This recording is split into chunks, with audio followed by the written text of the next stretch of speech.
Welcome back to Most Amazing Top 10. Here are the top 10 prohibited underground bunkers the government doesn't want you to find. Kicking off our list here at number 10, we have Mount Weather. Not to be confused with Mount Chiliad, although that one's quite mysterious as well. We'll save that for another video. Mount Weather in Virginia is an emergency operations center. It's the go-to spot in case of any national emergency. These are for the higher ups, you know what I mean? Like in the movie 2012, they would have went here.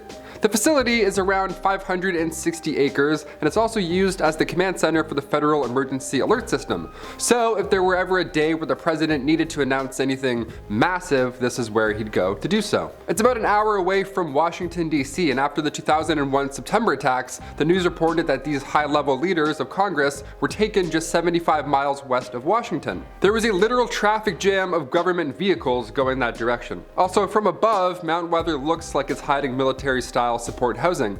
These notches on the side of the hill are peculiar, to say the least. And that's just the beginning of our list here. Number 9, Randolph Macon Women's College.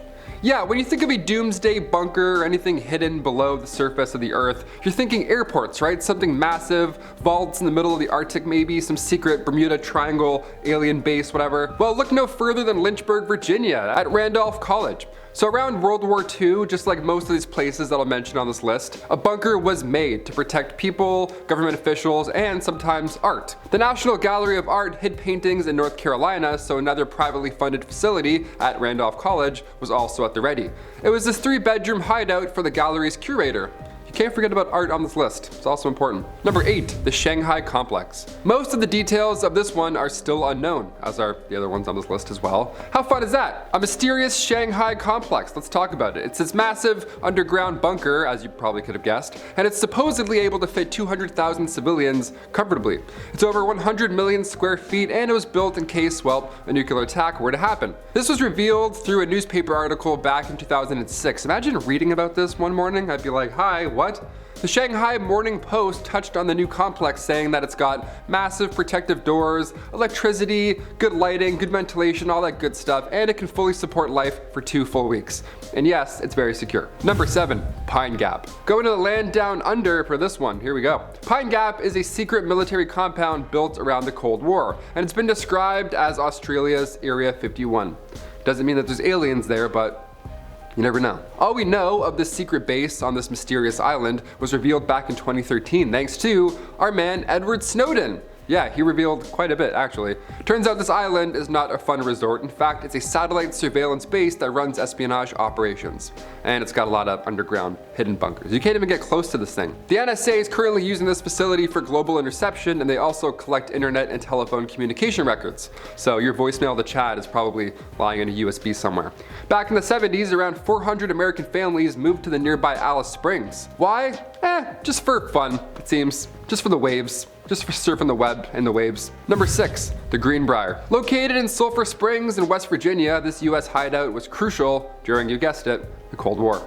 Just 250 miles west of the capital city, the Greenbrier Resort got a fun little expansion as it was being built back in 1958.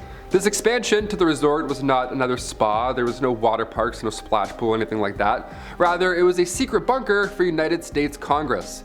This bunker was more of an underground city, if anything. When I say bunker, it's like a little where you have to hide in. No, this had a massive cafeteria. This had a dentist's office in case you get a cavity while you're hanging out down there. The crazy thing was, obviously this information was kept under wraps as best as they could, but according to Jared M. Graff, author of Raven Rock, conferences were being held in these public spaces at this resort, but the people walking through there never realized what these actually were. They never realized the bunker's true intentions.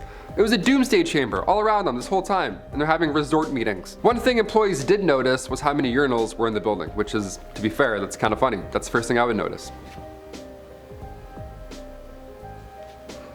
Number 5, Denver International Airport.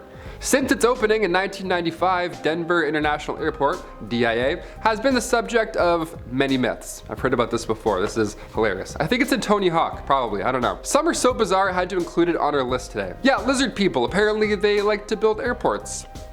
The more you know. So far, it's believed that the Freemasons built the airport, or the Illuminati, or the New World Order. The airport itself is massive. It covers around 52 square miles. There's literal gargoyles that are just hanging out near baggage claim.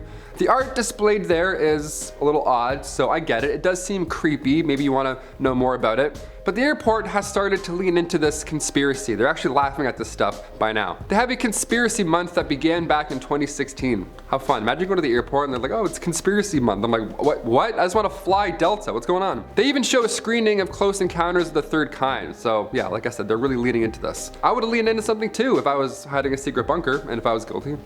Just saying. Number 4, Project Iceworm. Oh, here's a fun one. As a Canadian, this project sounds like the worst one on this list. So impossibly cold. It's so cold out today. I'm freezing doing this list. Back in 1960s, under the Greenland ice sheet, the US Army started to build a mobile nuclear missile launch site. The code name was Project Iceworm, which is pretty fitting.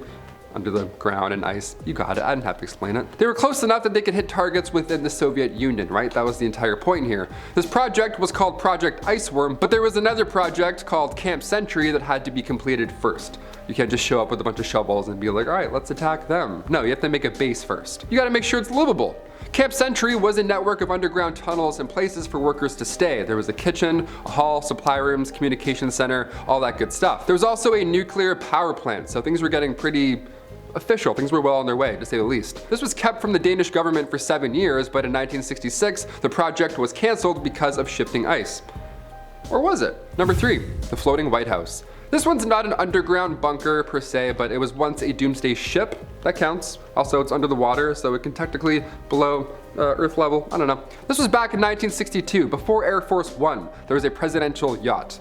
Or 2. These yachts sound glamorous, but really it's just a floating doomsday bunker. Lincoln had a steamboat during the Civil War that he used, and it was called the River Queen.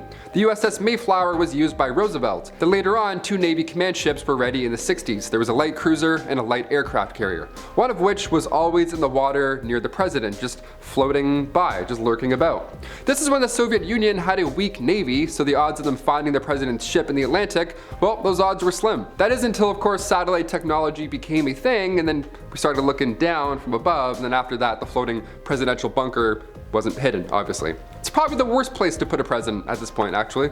Just in the middle of the water. They're like, let's play Battleship, I guess. Number 2, Metro 2. How fitting, 2 and 2, let's do it. An underground metro or an underground city. Over in Moscow, there have been many tales of this underground city, hiding deep beneath Russia's capital. Once World War II ended, these underground shelters were underway, and originally they were designed to protect civilians, but they had to be done in secret, and also you needed roads to connect these bunkers. So we might as well create a second metro. We'll call it that, a second metro. It was labeled as Metro 2. The rumors, of course, are that these hidden tunnels and bunkers are still being used by the KGB. Back in 1994, this exploration group called the Diggers supposedly found the entrance to this underground KGB tunnel city.